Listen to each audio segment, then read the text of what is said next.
नमस्कार विद्यार्थी मित्रांनो, मी प्राध्यापक अनिल पाटील तुमचं सर्वांचं स्वागत करतो आणि आजच्या अध्यापन घटकाला सुरुवात करतो. विद्यार्थी मित्र हो, मराठी युवक भारती इयत्ता 11वीच्या या आपल्या पाठ्यपुस्तकातील अत्यंत सुंदर आणि अत्यंत हवाहवासा वाटणारा, हृदयाला स्पर्श करून जाणारा आजचा मी अध्यापनासाठी निवडलेला घटक आहे. विद्यार्थी मित्रांनो, आपल्या ह्या इयत्ता 11वीमध्ये जो मराठीचा अभ्यासक्रम दिलेला आहे, अत्यंत सुंदर आणि अत्यंत हृदयस्पर्शी असा हा आजचा अभ्यासक्रमाचा प्रकार दिलेला आहे. चला तर मग सुरुवात करूया. इयत्ता 11वी ह्या मराठीच्या पाठ्यपुस्तकातील दुसऱ्या क्रमांकाचा जो काही घटक आहे तो म्हणजेच पद्य घटक आहे आणि उपघटकाचं नाव आहे तुमच्या ह्या भ्रमणध्वनीच्या पडद्यावर जे आहे ते म्हणजेच प्राणसही. प्राणसही म्हणजेच काय? मैत्रीण, सखी, अत्यंत जीवापाड त्या ठिकाणी प्रेम करणारी सखी, अशा त्या कवयित्रीचा म्हणजे त्या ठिकाणी सारांश ह्या कवितेला शीर्षक असा दिलेला आहे. विद्यार्थी मित्रांनो, प्राणसही ह्या घटकाला आज आपण सुरुवात करणार आहोत. अध्यापन अभ्यासासाठी मी आजचा जो काही घटक आहे तो प्राणसही या घटकाला मी सुरुवात केलेली आहे आणि तो निवडलेला घटक आहे. तर विद्यार्थी मित्रांनो, आजचा जो काही त्या ठिकाणी घटक आहे तो म्हणजेच प्राणसही. या प्राणसही घटकाचा थोडक्यात आपण उल्लेख जर केला तर प्राणसही आपल्या पाठ्यपुस्तकातील दुसऱ्या क्रमांकाची कविता आहे आणि त्या कवितेचे कवयित्री आहेत इंदिरा संत. विद्यार्थी मित्र हो, 1914 साली त्यांचा जन्म झाला आणि ते आपल्याला जगाचा निरोप घेऊन आपल्याला सोडून 2000 साली ते निघून गेले. पण तुकाराम महाराजांच्या उक्तीप्रमाणे, त्यांच्या अभंगाप्रमाणे माणसाने मरावे परी कीर्तिरूपी ह्याच भूतलावर उरावे, असंच त्या ठिकाणी त्यांनी सांगितलेलं आहे. विद्यार्थी मित्रांनो, चला तर मग सुरुवात करूया. तत्पूर्वी प्राणसही ही कविता कशी आहे, कोणती आहे, कशा पद्धतीची आहे याच्यावर आधारित ती कविता सुरुवात करण्या अगोदर म्हणजे प्रकट वाचन करण्या अगोदर किंवा त्याचं गायन करण्या अगोदर आपण कवयित्री इंदिरा नारायण संत यांचा थोडक्यात परिचय करून घेऊयात. चालेल? चला तर मग सुरुवात करूया.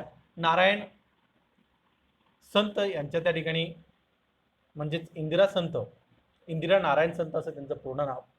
कवयित्री आहेत, कथाकार आहेत, ललित लेखिका. लहान वयापासून वाङ्मयाचे संस्कार त्यांच्यावर पूर्ण उत्कटपणतेने भावपूर्ण आणि प्रतिभासंपन्न काव्यशैली सहवास हा पहिला प्रकाशित काव्यसंग्रह शेला, मेंदी, मृगजळ, रंगबावरी, बाहुल्या, गर्भरेशीम इत्यादी कविता संग्रह प्रसिद्ध. श्यामली, चैतू हे कथासंग्रह व मृदगंध, मालनगाथा हे ललित लेखन संग्रह त्यांचे प्रसिद्ध आहेत. त्यांच्या गर्भरेशीम ह्या कविता संग्रहास साहित्य अकादमीचा पुरस्कार त्यांना सन्मानित करण्यात आलेला आहे. असं थोडक्यात इंदिरा संत यांचा अल्पसा परिचय. विद्यार्थी मित्रांनो, पुढच्या पानावर जाऊयात आपण. पुढचं जे पान आहे आपल्या भ्रमणध्वनीचं, या भ्रमणध्वनीच्या पुढच्या पानावर इंदिरा संत यांचा मी त्या ठिकाणी प्रतिमा घेऊन आलेलो आहे. हे बघा, त्या म्हातार वयाच्या इंदिरा संत आहेत. तुम्हाला त्या ठिकाणी दिसत असेल की इंदिरा संत अत्यंत म्हातारे झालेल्या होत्या. इंदिरा संत त्यांचा जन्म कसा झाला? जन्म कर्नाटकमधील इंडी ह्या गावात त्यांचा जन्म झाला. जानेवारी 4, 1914 साली त्यांचा जन्म झाला आणि मृत्यू पुणे येथे 13 जुलै 2000 येथे त्या ठिकाणी झालेला होता. या अत्यंत कुशल, हुशार आणि कर्तबगार अशा कवयित्री व कथालेखिका होत्या. विद्यार्थी मित्रांनो, पुढच्या पानावर जाऊया. पूर्वाश्रमीच्या इंदिरा दीक्षित असलेल्या म्हणजेच त्यांचं माहेरचं त्या ठिकाणी जे काही नाव आहे इंदिरा दीक्षित असलेल्या इंदिरा संत यांचा जन्म जानेवारी 4, 1914 रोजी कर्नाटकातील इंडी या गावी झाला. कोल्हापूर व पुणे येथून त्यांनी आपले शिक्षण पूर्ण केले. BA, BTD व BEd ह्या पदव्या प्राप्त केल्यानंतर बेळगावच्या ट्रेनिंग कॉलेजात अध्यापिका म्हणून काम पाहण्यास त्यांनी सुरुवात केली. या कॉलेजात त्यांनी 1956 ते 1974 या काळात प्राचार्यपदही देखील त्यांनी भूषवलेले होते. पुण्याच्या फर्ग्युसन कॉलेजातील सहाध्यायी नारायण संत यांच्याशी त्या 1935 साली विवाहबद्ध झाल्या. म्हणजे त्यांचे सोबती जे होते फर्ग्युसन कॉलेजमधील नारायण संत नावाचे व्यक्तिमत्व, त्यांच्याशी त्यांचा विवाह झाला. मग त्यानंतर ते संत झाले. म्हणजे त्यांचं संत हे आडनाव आहे हे लक्षात असू द्या. विद्यार्थी मित्र, त्या दीक्षित होत्या, म्हणजेच कुळात ब्राह्मणच होत्या आणि शिक्षकी पेशा स्वीकारलेल्या इंदिरा संतांनी लहान मुलांच्या कथा लिहून आपल्या लिखाणाला सुंदर प्रारंभ केला. 1950च्या दशकात त्यांनी स्त्रीवादी कविता लिहिण्यावर आपले लक्ष केंद्रित केले. आई, पत्नी, मुलगी या नात्यातून भारतीय स्त्रीचे दिसणारे खडतर जीवन त्यांनी आपल्या कवितांमधून हळुवारपणे मांडलेले आपल्याला दिसून येते. इंदिरा संत आणि त्यांचे पती नारायण संत या दोघांच्या कवितांचा एकत्रित असा एक संग्रह आहे. त्या संग्रहाचं नाव सहवास या नावाने 1940ला प्रसिद्ध झाला. दुर्दैवाने नारायण संत यांचे 1946 साली निधन झाले, म्हणजे ते या जगाला सोडून निघून गेले. असे हे दोघेही दाम्पत्य अशा पद्धतीने सुंदर लिखाण करत होते. वेळीच सावरून इंदिरा संत या घटनेचा इंदिरा संत यांनी आपल्या कवितेवर परिणाम होऊ दिला नाही. विशुद्ध रूपातील इंदिरा संत यांची कविता टीकाकार तसेच काव्य रसिकांनी उचलून त्या ठिकाणी धरली. आज मितीस इंदिरा संत यांची सुमारे 25 पुस्तके प्रसिद्ध झालेली आहेत. रमेश तेंडुलकर यांनी इंदिरा संत यांच्या निवडक कवितांना म्हणजेच मृण्मयी नावाने 1982 साली संपादित करून प्रसिद्धही त्यांनी केलेले आपल्याला दिसले. अशा ह्या हृदयस्पर्शी शब्दाला ओलावा देणारे आणि भावनाशील अशा कवयित्री होत्या. त्यांचं व्यक्तिमत्व आणि जीवन प्रवासाचा जर विचार केला विद्यार्थी मित्र हो, ही जे कवयित्री होते अलिप्तता त्यांना त्यांच्या आयुष्यातल्या खडतर अनुभवांनी मिळवून दिली होती. मात्र त्या खुल्या मनाने बदलांचं आणि नव्या गोष्टींचं स्वागत करत यश आणि अपयश त्या एकाच मापाने तोलत असत. एकदा उमद्या आणि जीवनाचा भरभरून आस्वाद घेत त्यांच्याशी दोस्ती करण्याच्या त्यांच्या ह्या स्वभाव धर्मामुळेच आपल्याला त्यांच्या कवितातून गहिऱ्या अंतरंग व्यापारणाऱ्या आणि तरीही नवोन्मेषशालिनी अशा कवयित्रीचे दर्शन घडते. म्हणजे अशा वेगळ्या पद्धतीचं दर्शन या ठिकाणी आपल्याला ह्या कवयित्रीचं दर्शन होत असतं. पुढे अजून जाऊयात विद्यार्थी मित्र हो. गर्भ रेशीम या काव्यसंग्रहाच्या प्रस्तावनेत वासंती मुजुमदार यांनी इंदिरा संतांविषयी सांगितले आहे की आपला आनंद अक्का म्हणजेच इंदिरा संत स्नेहजनांना सुंदर भेटवस्तू देऊन जरी साजरा करीत तरी त्या स्वतः मात्र ह्या सर्वातून अलिप्त राहत असे. असं थोडक्यात त्यांच्याबद्दल मुजुमदार यांनी लिहिलेलं आहे. विद्यार्थी मित्रांनो, त्यांना पुरस्कार जे लाभले होते ते पुरस्कारांची माहिती आपण थोडक्यात जाणून घेऊयात आणि मगच आपण मूळ कविता जी आहे आपल्या पाठ्यपुस्तकात त्या मूळ कवितेकडे जाणार आहोत. साहित्य अकादमी पुरस्कार, गर्भरेशीम ह्या काव्यसंग्रहासाठी अनंत काणेकर पुरस्कार, गर्भरेशीम या काव्यसंग्रहासाठी साहित्य कला अकादमी पुरस्कार, घुंगुरमाळा म्हणजे घुंगुरवाळा ह्या कादंबरीसाठी महाराष्ट्र शासन पुरस्कार, शिला रंगबावरी मृगजळ या काव्यसंग्रहासाठी कुसुमाग्रज प्रतिष्ठानचा जनस्थान पुरस्कार त्यांना लाभलेला होता. अशा स्वरूपाचे पुरस्कार त्यांना लाभलेले होते. कुसुमाग्रज प्रतिष्ठान जनस्थान पुरस्कारही त्यांना देऊन सन्मानित करण्यात आलेलं होतं. तसेच विद्यार्थी मित्रांनो, इंदिरा संत यांच्या समग्र कविता ह्या पॉप्युलर प्रकाशन 2014 या पुस्तकाला अनुराग ढेरे यांनी प्रस्तावना दिलेली आहे. गर्भरेशीम 1982, पॉप्युलर प्रकाशन निराकार, बाहुल्या 1972, मारवा, मालनगाथा, मालन नावाच्या बाईच्या ओव्यांचा संपादिक संग्रह भाग 1 व 2, त्यानंतर मृगजळ 1957 साली प्रसिद्ध झालं. त्यानंतर मृदगंध 1986 मेहता पब्लिकेशन त्या ठिकाणी हाऊसमधून, फुलवेल, घुंगरवाळा, अक्का, मी आणि इंदिरा संत, संतांच्या निकट सहवासात, विना संत, असं थोडक्यात संग्रह त्यांचे जे काही पुस्तक आहेत ते त्या ठिकाणी प्रसिद्ध झालेले आहे. विद्यार्थी मित्रांनो, हे झालं त्या ठिकाणी थोडक्यात आपण आपल्या कवितेचा थोडक्यात अल्पसा परिचय आपण या ठिकाणी करून घेतला. आपण आपल्या मूळ कवितेकडे जाणार आहोत. ही जी काही मूळ कविता आहे अत्यंत सुंदर, अत्यंत हृदयाला स्पर्श करून जाणारी कविता आहे विद्यार्थी मित्र. खूप सुंदर कविता आहे. या कवितेचं शीर्षक आहे प्राणसई आणि ह्या कवितेचे कवयित्री आहेत इंदिरा संत. चला तर मग जास्त वेळ न घेता आपण सहज लगेचच आपल्या ह्या कवितेकडे जाणार आहोत. मूळ कविता आहे प्राणसई. विद्यार्थी मित्रांनो, आपल्या पाठ्यपुस्तकातील पृष्ठ क्रमांक 7 काढायचा आहे आणि त्या पृष्ठ क्रमांक 7 वर ही संपूर्ण कविता दिली आहे. या कवितेचं मुळात मी या ठिकाणी प्रकट वाचन करणार आहे आणि मगच हळूहळू या एक एक कडव्यांचं आपण स्पष्टीकरण पाहणार आहोत आणि स्पष्टीकरण संपल्यानंतर मग याच्यावर आधारित ही जी काही कृती आहे त्या कृतीचं आपण या ठिकाणी लेखन आणि वाचनही करणार आहोत. चला तर मग जास्त वेळ न घेता लगेचच आपण आपल्या ह्या मूळ गाभ्याला त्या ठिकाणी सुरुवात करूयात. चला तर मग सुरुवात करूयात. प्राणसई खूप सुंदर कविता आहे विद्यार्थी मित्र, खूप सुंदर, म्हणजेच हृदयाला अत्यंत जवळून त्या ठिकाणी स्पर्श करून जाणारी ही कविता आहे. मला तर खूप आवडते. चला सुरुवात करूयात. जास्त वेळ न घेता आपण आपल्या कवितेला वेळ देऊयात आणि आपल्या ह्या कवितेला सुरुवात करूयात. चला तर मग प्राणसई मी माझ्या पद्धतीनं चालीत ह्या कवितेला सुरुवात करतो. प्राणसई इंदिरा संत.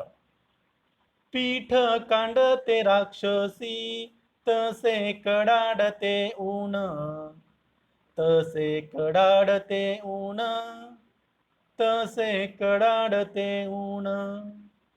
प्राणसई घणावळ कुठे राहिली गुंतून, कुठे राहिली गुंतून, कुठे राहिली गुंतून.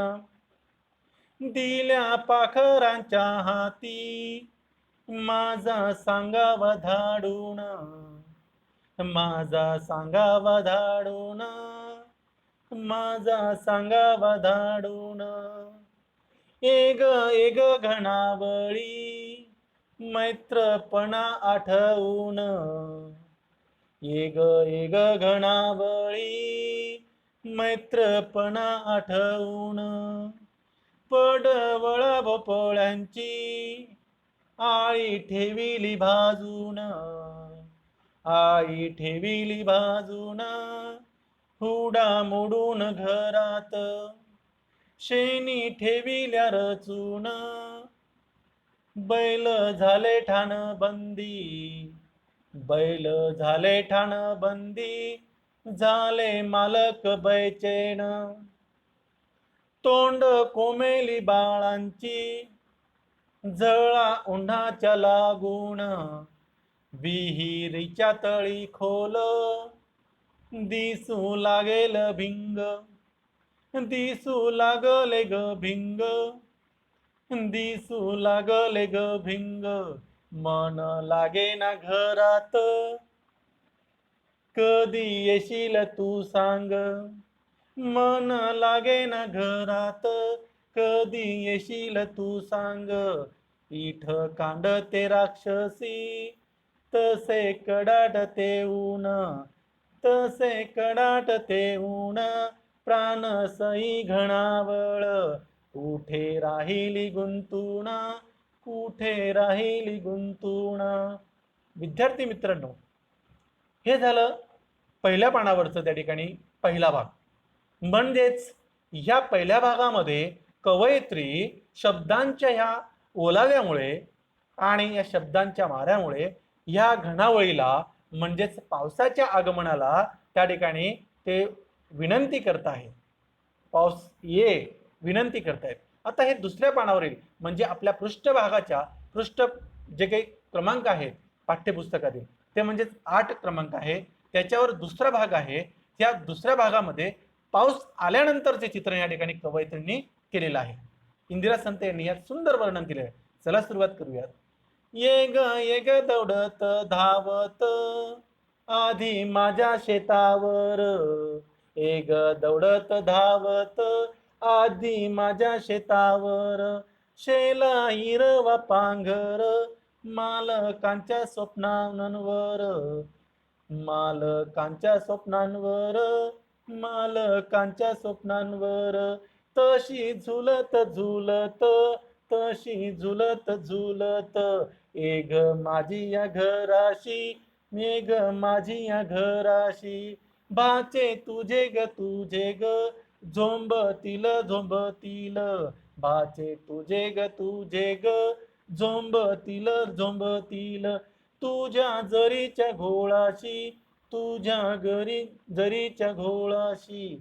आळे वेलांचे भिजू दे भर विहिरी तुडुंब, सारे घरदार माझे भिजू दे ग चिंब चिंब, भिजू दे ग चिंब चिंब, उभी राहून दारात, तुझ्या संगती बोलेन, सखा रमला शेतात, सखा रमला शेतात, सखा रमला शेतात, त्याचे कौतुक सांगेन, त्याचे कौतुक सांगेन, काग वाडे पुढेपणा, काग वाडे कुडेपणा, काग वाडे कुडेपणा, काग अशी पाठ मोरी, काग अशी पाठ मोरी, एग एग प्राणसई, वाऱ्यावरून भरारी, वाऱ्यावरून भरारी, एग एग प्राणसई, वाऱ्यावरून भरारी, पीठ कांडते राक्षसी, तसे कडाडते ऊन, तसे कडाडते ऊन, प्राणसई घणावळ, कुठे राहिली गुंतून, कुठे राहिली गुंतून, दिला पाखरांच्या हाती, दिला पाखरांच्या हाती, माझा सांगावा धाडून, माझा सांगावा धाडून, एग एग घणावळी, मैत्रपणा दाखवून, मैत्रपणा आठवून, मैत्रपणा आठवून, मैत्रपणा आठवून, मैत्रपणा आठवून. विद्यार्थी मित्रांनो, आपल्या ह्या कवितेचं वाचन काम आज आपण या ठिकाणी पूर्ण केलेलं आहे. विद्यार्थी मित्रांनो, सुंदर चाल आहे, अत्यंत सुंदर, अत्यंत विलोभनीय, हृदयाला स्पर्श करून जाणारी अशी ह्या कवितेची चाल आहे. पीठ कांडते राक्षसी, तसे कडाडते ऊन, ह्या काव्याच्या ह्या कवितेच्या ओवींमध्ये अत्यंत हृदयाला स्पर्श करून जाणारे आणि आपल्या ह्या दोघांच्या मनाला ओलावा करून जाणारे अत्यंत सुंदर असे शब्द इंदिरा संत यांनी आपल्या काव्यामध्ये त्यांनी वर्णन केलेले आहे. विद्यार्थी मित्रांनो, ही आपल्या पाठ्यपुस्तकातील हा जो काही त्या ठिकाणी 7 आणि 8 क्रमांकावर जी ही कविता 2 विभागांमध्ये विभागलेली आहे. या कवितेचा भाग 2 आहेत. एक 7 नंबरच्या पृष्ठभागावर जे कवितेच्या ओव्या दिलेल्या आहेत त्या ओव्यांमध्ये पावसाचं आगमन होत नाहीये, खूप ऊन तप्त पडलेलं आहे आणि त्या पावसाला त्या ठिकाणी येण्यासाठी कवयित्रीने विनंती केलेली आहे. आणि विनंती केल्यानंतर पुढच्या पृष्ठ क्रमांक 8 वर जे काही त्या ठिकाणी ओव्या दिलेल्या आहेत, 16 ओव्या आहेत. पहिल्या पानावर 16 ओव्या आहेत, दुसऱ्या पानावर 16 ओव्या आहेत. अशा या अष्टाक्षरी कवितेमध्ये अष्टाक्षरी म्हणजे 8च अक्षर आहेत. वाचून बघा. एग दौडत धावत, त्याच्यात किती अक्षर आहेत? 1 2 3 4 5 6 7 आणि 8. प्रत्येक ओवींमध्ये फक्त 8च शब्द आहेत. 8च शब्दांची जी काही वर्णन केलेले आहेत, त्याची जी काही मांडणी केलेली आहे, म्हणून या कवितेला अष्टाक्षरी कविता असं म्हटलं गेलेलं आहे. हे जरा तुम्ही ध्यानात ठेवायचं आहे. विद्यार्थी मित्रांनो, आता पुढे भ्रमणध्वनीच्या पुढच्या भागामध्ये आपण म्हणजेच पुढच्या पानावर ह्या एक एक कडव्याचं आपण या ठिकाणी वर्णन करणार आहोत. एक एक कडवं वर्णन करून पुढे जाणार आहोत. तत्पूर्वी ह्या कवितेमध्ये काय सांगितलंय, ह्या कवितेचा पूर्ण सारांश या ठिकाणी आपण पाहणार आहोत. उन्हाळ्यात संपत आलेला असला तरी त्याचा ताप अजूनही असह्य आहे, म्हणजे कमी झालेला नाही. पावसाळा सुरू होण्याची प्रतीक्षा आहे. घराघरात शेतांवर आवश्यक पूर्वतयारी झाली आहे. अशा वेळी पावसाळ्यापूर्वीच्या स्थितीचे वर्णन करताना कवयित्रीने या कवितेतून मैत्रिणीच्या नात्याने घणावळीला म्हणजेच मेघमालेला केलेले आवाहन, धाडलेला निरोप भावरम्य आहे. ग्रामीण भागातील घराघरातून केल्या जाणाऱ्या पावसाळ्यापूर्वीच्या तयारीची वर्णन, जी तयारी केली जाते पावसाळा येण्या अगोदर, समर्पक शब्दात कवितेत आले आहे. ही तयारी झाल्यावर पावसाची आळवणी केली आहे. आळवणी म्हणजे विनंती केलेली आहे. आणि प्रस्तुत कविता जी आहे अष्टाक्षरी छंदात असून, अष्टाक्षरी म्हणजेच फक्त एका ओळीमध्ये 8च शब्द आहेत, 8च अक्षर आहेत आणि 8च शब्द नव्हे अक्षर आहेत. त्या छंदात त्या ठिकाणी ही कविता सुंदर अशा पद्धतीने मांडलेली आहे. दुसऱ्या व चौथ्या चरणात यमक हा साधलेला आहे. यमक आलेला आहे. बघा, राक्षसी ऊन गुंतून असा सुंदर यमक आहे. म्हणजेच यमक अलंकार म्हणजे काय? यमक अलंकार म्हणजे काय? वाक्याच्या मध्ये शेवटी किंवा ठिकठिक ठिकाणी एकच अक्षर ज्यावेळेस परत परत येत असेल त्याला त्या ठिकाणी यमक असे म्हणतात. लक्षात आलं विद्यार्थी मित्र? ही झाली यमकाची थोडक्यात लक्षण. पुढे जाऊयात विद्यार्थी मित्र. पुढे जाण्याच्या अगोदर या ठिकाणी आपण थांबणार आहोत. म्हणजेच आपण ह्या कडव्याला सुरू करण्या अगोदर म्हणजेच अष्टाक्षरी छंद कवितेच्या प्रत्येक चरणात 8 अक्षरे असतात, त्यावेळी अष्टाक्षरी छंद होतो. उदाहरणार्थ तशी झुलत झुलत बघा 8 अक्षरे आहेत. 1 2 3 4 5 6 7 8. दुसरं भाचे तुझे झोंबतील 8 अक्षरे आहे. एक माझी या घराशी 8 अक्षरे आहे. तुझ्या जरीच्याच गोळांची 8 अक्षरे आहे. अशी अष्टाक्षरी छंदात्मक त्या ठिकाणी भावनात्मक अशी ही मांडलेली जी कविता आहे, या कवितेचं पूर्ण स्पष्टीकरण आपण पुढच्या भ्रमणध्वनीच्या पडद्यावर त्या ठिकाणी पुढच्या ह्या व्हिडिओमध्ये पाहणार आहोत, पुढच्या चलचित्रामध्ये पाहणार आहोत. तत्पूर्वी विद्यार्थी मित्र हो, आपण इथेच थांबणार आहोत. पुढच्या चलचित्रामध्ये पुढच्या भाग 2 क्रमांकामध्ये आपण ह्या कडव्याला त्या ठिकाणी सुरुवात करणार आहोत. कवितेचा आशय काय आहे, कविता कशा पद्धतीने रंगलेली आहे, त्याचा त्या ठिकाणी आशय पूर्ण अभ्यास करून एक एक कडव्याचं स्पष्टीकरण मी तुम्हाला देणार आहे. विद्यार्थी मित्रांनो, ही कविता 2 विभागांमध्ये विभागली गेली आहे. त्याचं पूर्ण वर्णन आपण या ठिकाणी पाहणार आहोत. तत्पूर्वी धन्यवाद विद्यार्थी मित्र हो, पूर्ण व्हिडिओ पाहण्यासाठी आणि तुम्ही पूर्ण व्हिडिओ पाहतात त्याबद्दल खूप खूप धन्यवाद व्यक्त करतो आणि मी इथंच या ठिकाणी थांबतो.